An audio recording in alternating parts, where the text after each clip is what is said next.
Graça e paz, amados irmãos. Desejo simplesmente lembrar de uma história familiar da Bíblia. Tudo começou na madrugada de domingo, quando Jesus estava caminhando em direção a Jerusalém. Jesus para por um momento, envia 2 dos seus discípulos à sua frente a uma aldeia próxima para realizar uma missão especial. Aqui está como Lucas registra esse evento. Verso de número 28 do capítulo 19, ele diz assim: E dito isto, prosseguia Jesus subindo para Jerusalém. Ora, aconteceu que, ao aproximar-se de Betfagé e de Betânia, junto ao Monte das Oliveiras, enviou 2 de seus discípulos, dizendo-lhes: Ide à aldeia fronteira, e ali, ao entrardes, achareis preso um jumentinho que jamais homem algum montou. Soltai-o e trazei-o.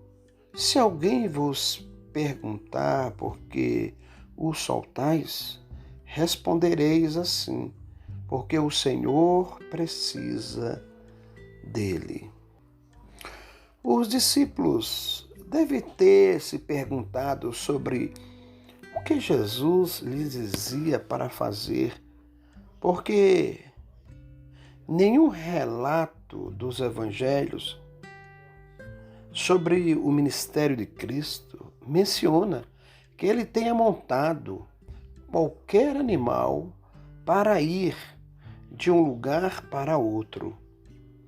Ele deve ter andado a centenas de quilômetros na terra que hoje chamamos de Terra Santa, mas não há nenhuma menção que ele tenha se utilizado de outro meio de transporte, a não ser um barco no mar da Galileia. Mas agora ele dá essa ordem comum para entrar na aldeia, para buscar um jumentinho que nunca tinha sido montado e trazê-lo até ele. Na verdade, essa ordem deve ter soado de forma estranha aos ouvidos dos discípulos. Ele mesmo diz-lhe as palavras exatas a serem usadas caso alguém venha questioná-los. Eles então disseram: o Senhor precisa dele. Foi isso que eles pensaram. Será que os proprietários sabem que Jesus ia precisar daquele animal? Nós não sabemos. É óbvio, porém, que Jesus sabia o que ia enfrentar na cidade de Jerusalém. Assim, a sua decisão de ir a Jerusalém deve ter sido uma decisão mais difícil que já tenha tomado. E acima de tudo isso, ao andar na cidade sobre um jumentinho, ao invés de entrar como ele tinha feito muitas vezes antes, deve ter sido uma decisão ainda mais difícil, porque andar dessa forma na cidade era uma declaração pública de que ele era um rei. Note bem, em tempos de guerra, o vencedor montava em cima de um cavalo, mas em tempos de paz, o rei iria montar em um jumentinho para simbolizar que a paz prevalecia. Assim sendo, quando Jesus entra em Jerusalém sobre um jumentinho, está declarando que ele é um rei. Como as pessoas respondem a tudo isso? Como as pessoas reagem a isso? Será que eles reconhecem que seu reino não era desse mundo? Que era um reino espiritual, ele era um rei espiritual? Há uma pequena chance, porque estava ensinando-lhe durante 3 anos e meio e ainda não tinham aprendido a lição. Talvez alguns deles o receberam como com risos, talvez eles iriam se divertir com o que Jesus estava fazendo. Afinal, era uma imagem bastante ridícula. Aqui está um carpinteiro declarando-se um rei. Talvez alguns haveriam de pensar: ele é um lunático, vivendo em um mundo de fantasias, imaginando-se um rei. E eles haveriam de rir dele. Outros cumprimentavam com raiva, chateado, porque iria interpretar sua passagem na cidade como arrogância e blasfêmia contra Deus. É claro que muitos iriam saudá-lo com alegria, acolhendo como um rei terreno, pois ele veio para restabelecer o trono de Davi e derrubar o Império Romano.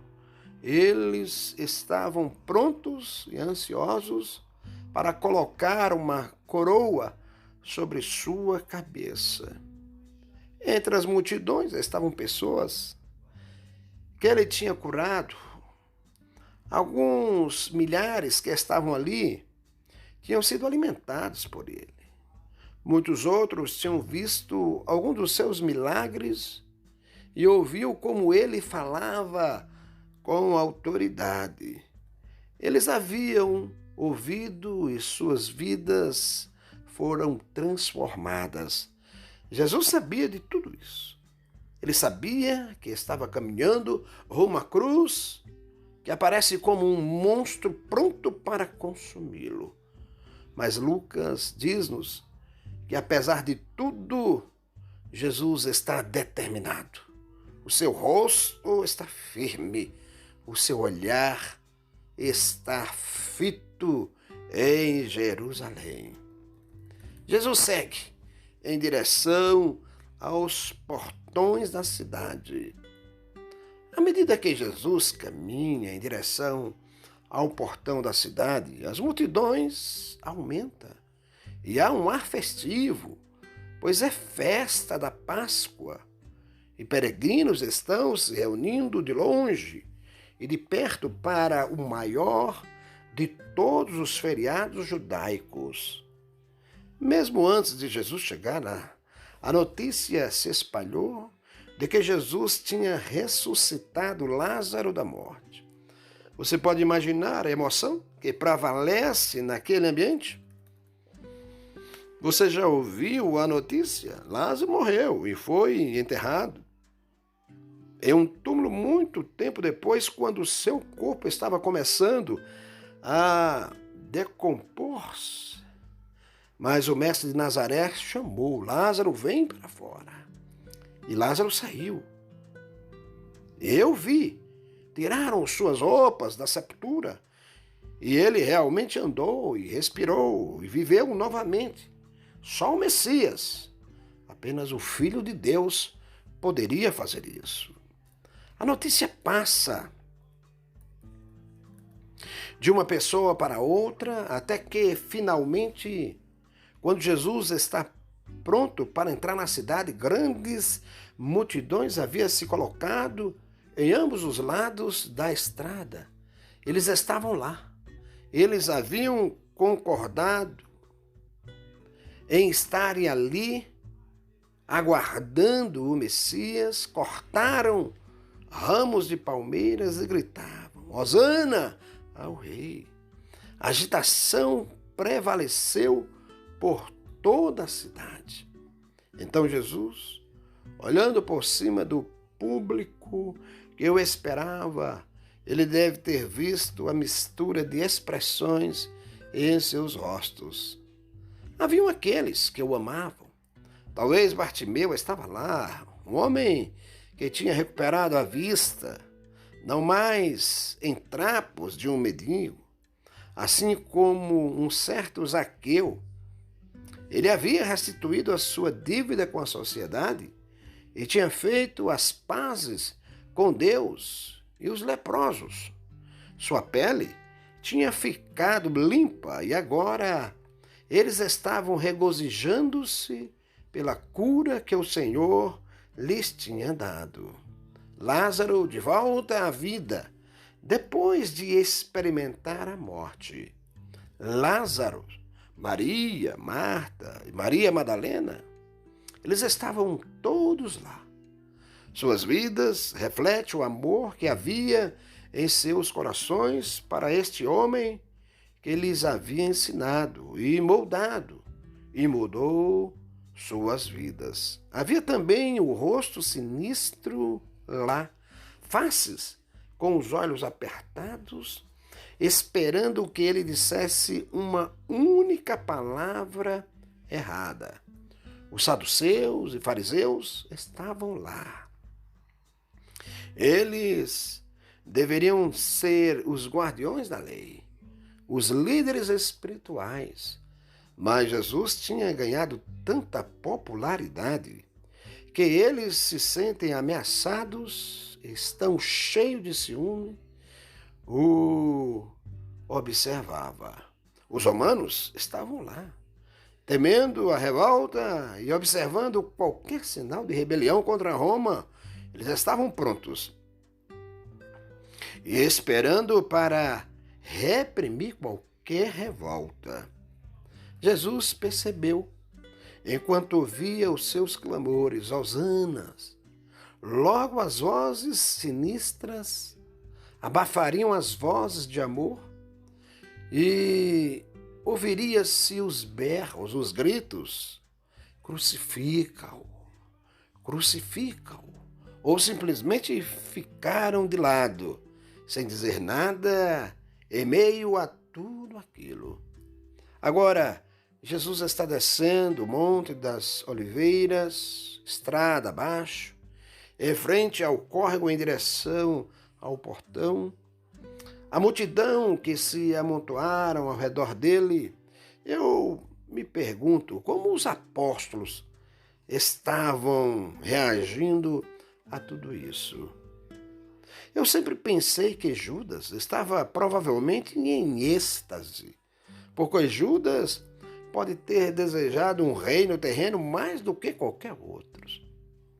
Imagino que Pedro andou com o peito estufado, contemplando as multidões e os seus aplausos, talvez com uma mão sobre sua espada, apenas no caso de algo desse errado, pensou a si mesmo: talvez valeu a pena deixar as redes de pesca e barcos. Talvez finalmente vamos ter o que merecemos. Possivelmente houve Tomé, um pouco cético sobre tudo o que estava acontecendo, perguntando o que vai acontecer a seguinte. Talvez André estava maravilhado. Ele estava tão acostumado a trazer as pessoas para Jesus, um por um, ou em pequenos grupos, e agora olha para todos eles.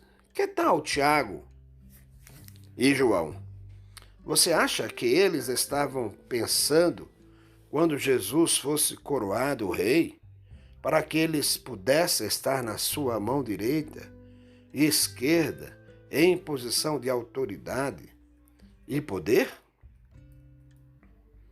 Estavam todos lá, em Jerusalém, rostos amorosos, rostos sinistros, apóstolos ansiosos, multidões pisando quase uns sobre os outros, quando de repente toda a comitiva parou. De repente toda a comitiva está parada. Você acha que poderia ter sido como um tráfego na hora do rush na via expressa das grandes cidades? Um carro para Então todos os outros carros param como uma reação em cadeia. Só posso ouvir a forma como as pessoas reagem no meio da multidão daquele dia, dizendo: por que parou? O que está acontecendo?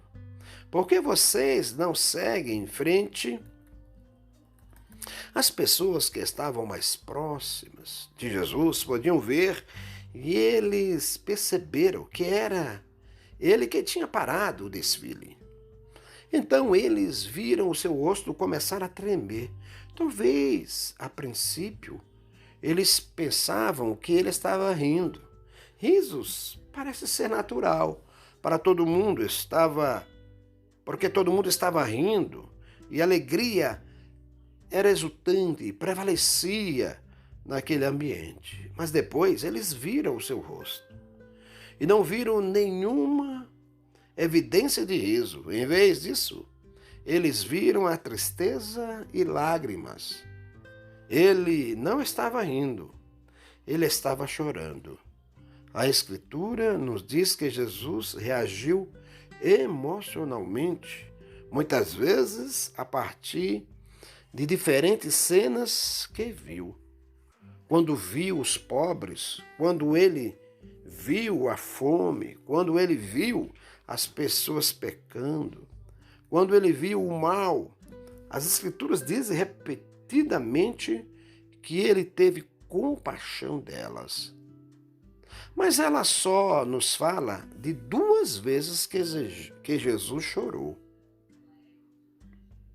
Uma vez ele chorou no túmulo de Lázaro. Você se lembra? Maria e Marta estavam chorando e disse que Jesus chorou com elas. Ele chorou por eles. Ele entrou em uma dor, ele sentiu compaixão, ele identificou com a tristeza daqueles que estavam desesperados. Por que Jesus está chorando nesse momento?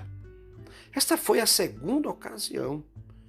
Ele olhou para a cidade de Jerusalém, ele viu a mistura de rostos e as massas aglomeradas, e ele percebeu o vazio de suas vidas. Ele não tinha ouvido a mensagem de paz. Eles não entenderam o propósito de sua vinda. O Evangelho de Lucas, no capítulo de número 19, verso 41 ao verso 44, nos diz assim: quando ia chegando, vendo a cidade, chorou e dizia: ah, se conheceras por ti mesma, ainda hoje, o que é devido à paz, mas isto está agora oculto aos teus olhos.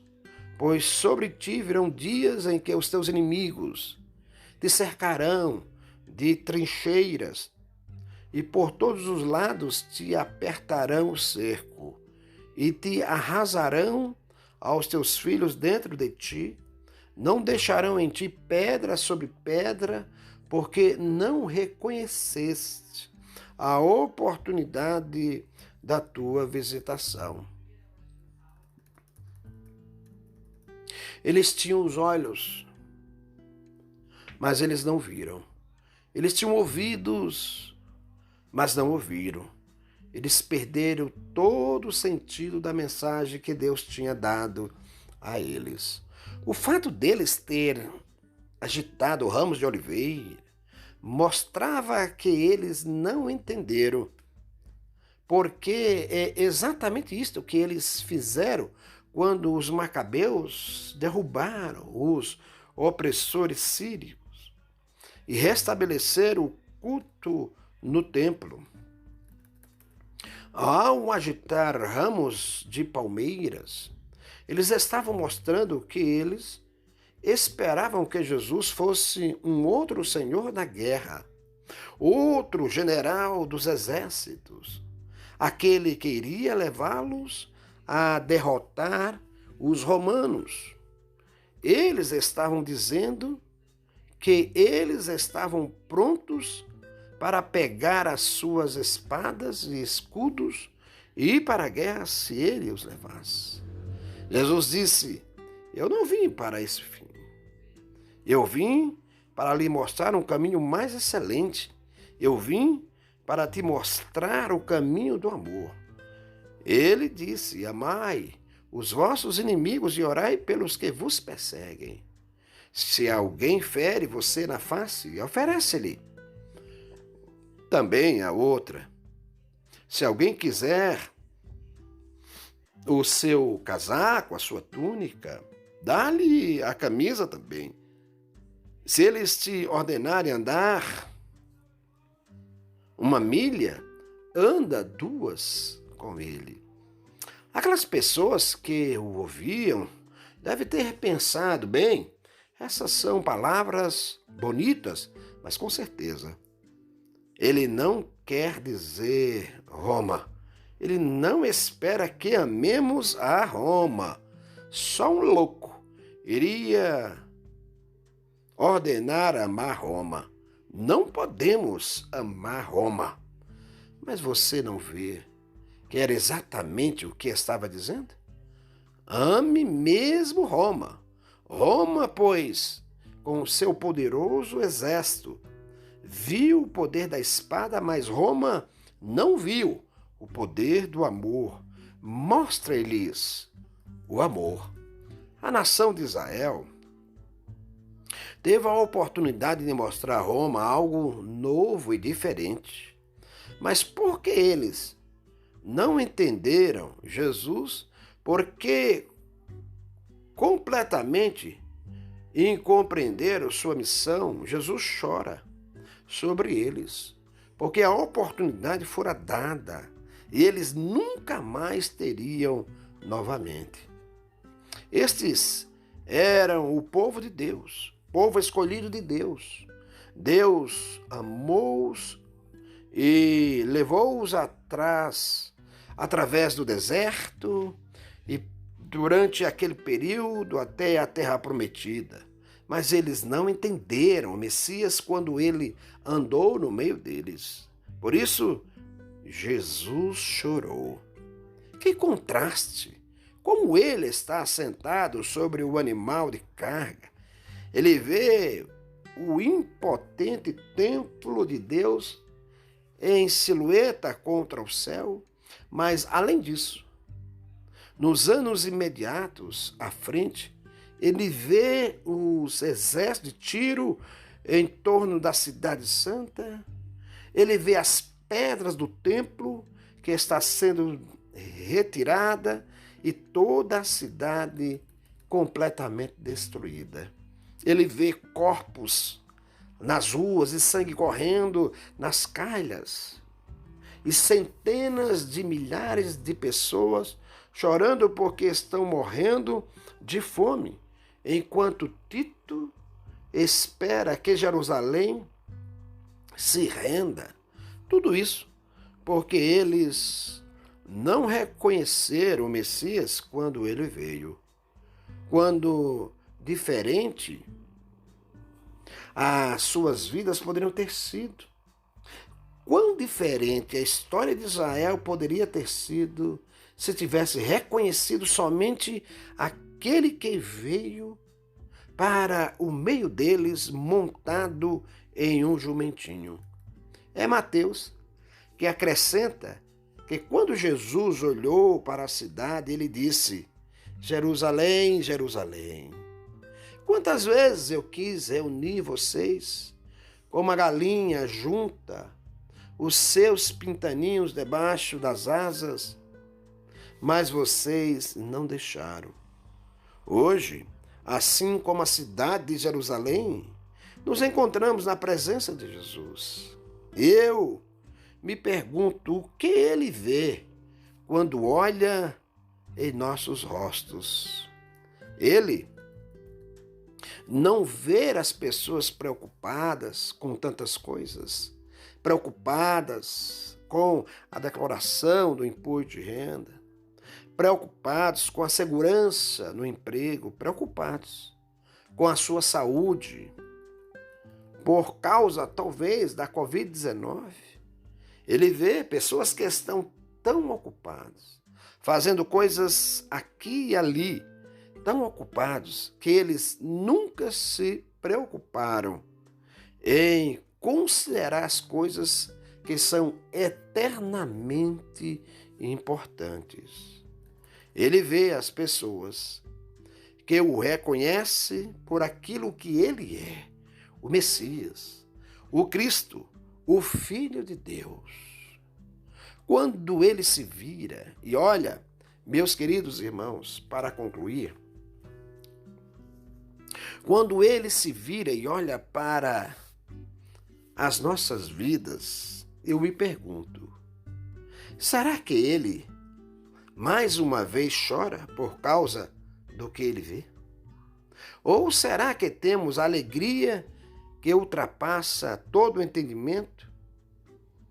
Como reagimos aos seus braços estendidos e ouvi-lo dizer: bem feito, servo bom e fiel, entra no gozo do teu Senhor.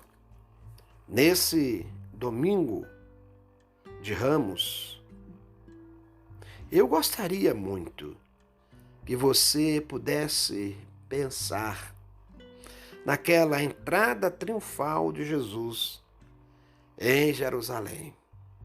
Entrada que havia sido profetizada por Zacarias, profeta, no capítulo 9, no verso de número 9. Aquele povo que clama: Hosana, Hosana, bendito o que vem em nome do Senhor. Hosana, preciso de um Redentor. Que neste momento você também possa dizer: Hosana, Senhor, Tu és o meu único e suficiente Redentor. Que Ele, pois, em Cristo, muito te abençoe.